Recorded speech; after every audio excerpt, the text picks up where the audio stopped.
Maranatha, the Lord is coming. A daily devotional with Christian Burdall from Shepherd's Call Ministry.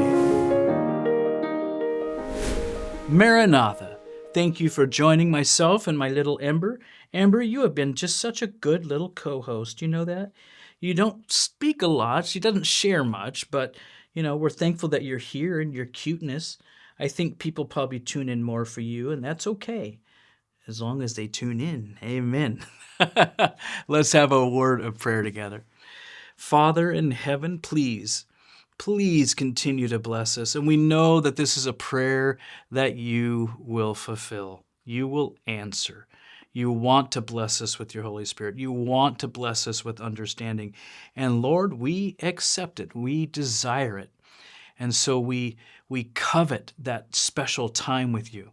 And while we etch out just a few minutes today together, we ask that where we are as we congregate together, that you will bless us with your presence. In Jesus' name, amen. December 30th, eternal security. The Lord shall be king over all the earth. In that day shall there be one Lord, and his name one. Zechariah 14:9. The great plan of redemption results in fully bringing back the world into God's favor. Hallelujah. So good. All that was lost by sin is restored. Not only man, but the earth is redeemed to be the eternal abode of the obedient. For 6,000 years, Satan has struggled to maintain possession of the earth. Now God's original purpose in its creation is accomplished. Quote, the saints of the Most High shall take the kingdom and possess the kingdom forever, even forever and ever. Daniel 7:18. In other words, it's going to be ours forever.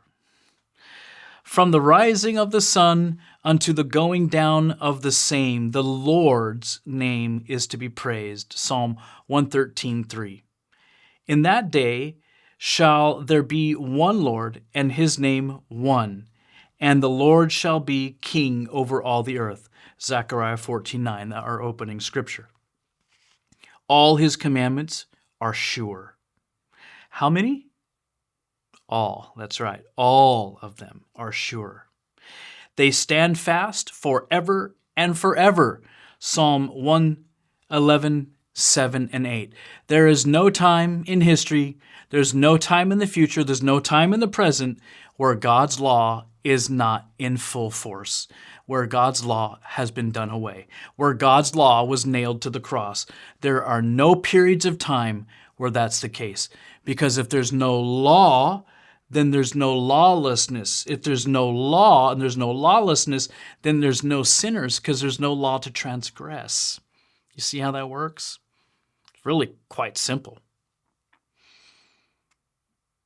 The sacred statutes, which Satan has hated and sought to destroy over and over and over again, will be honored throughout a sinless universe.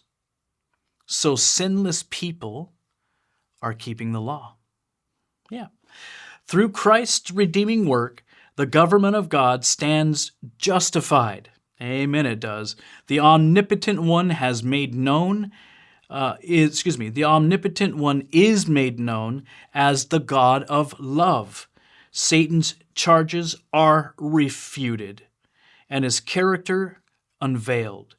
Rebellion can never again rise.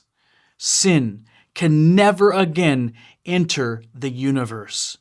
Through eternal ages, listen, all are secure from apostasy. I want that. I want to experience that reality. To be eternally secure from apostasy. It's something that we mortals wrapped in sin, I can't even conceive of it. I can understand it on a certain level, I think, but I can't really understand it. Not really. It's just so fantastic and almost seems like a fairy tale. But it's not. We're living in the nightmare, and we're going to go back to actually an unaltered reality is what's going to happen. And I really am thankful for that. Through eternal ages, all are secure from apostasy. By love's self-sacrifice, the inhabitants of the earth and heaven are bound to their Creator in bonds of indissoluble union. You will never be able to come in between God and his people again. In the place where sin abounded, God's grace much more abounds.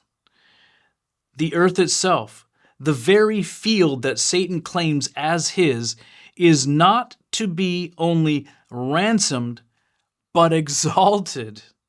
Our little world, under the curse of sin, the one dark blot in his glorious creation, will be honored above all of the worlds in the universe of God.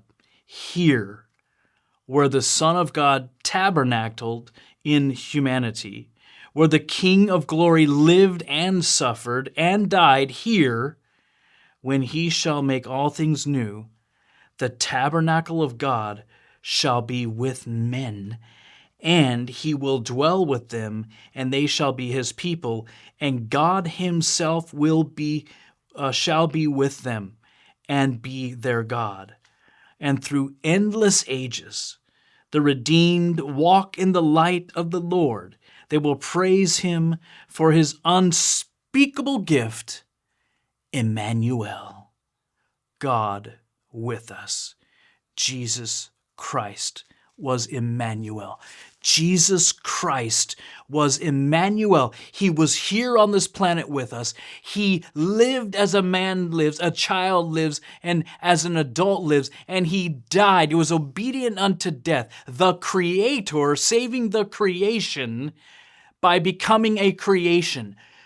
Just think on that for a few minutes or a few years, or I don't know, for eternity. Amen? Think about that. God himself died to save the people that didn't want him. Some did, thankfully. I'm one, you're one, some do. Let's stay connected to him. Let's be changed by him, and let's go to work for him so we can finish this work and bring as many as we can with us and go home and be done with this horrible sin experience. What say you? As for me and my house, by God's grace, we will serve the Lord. And I hope you make that choice too. God bless you. One day left. Can you believe it? Incredible. The year is almost gone. Stay faithful until next time. Maranatha. We hope you have been blessed by today's devotional thought. Shepherd's Call Ministry is a faith-based ministry made possible by the generous gifts of viewers like you.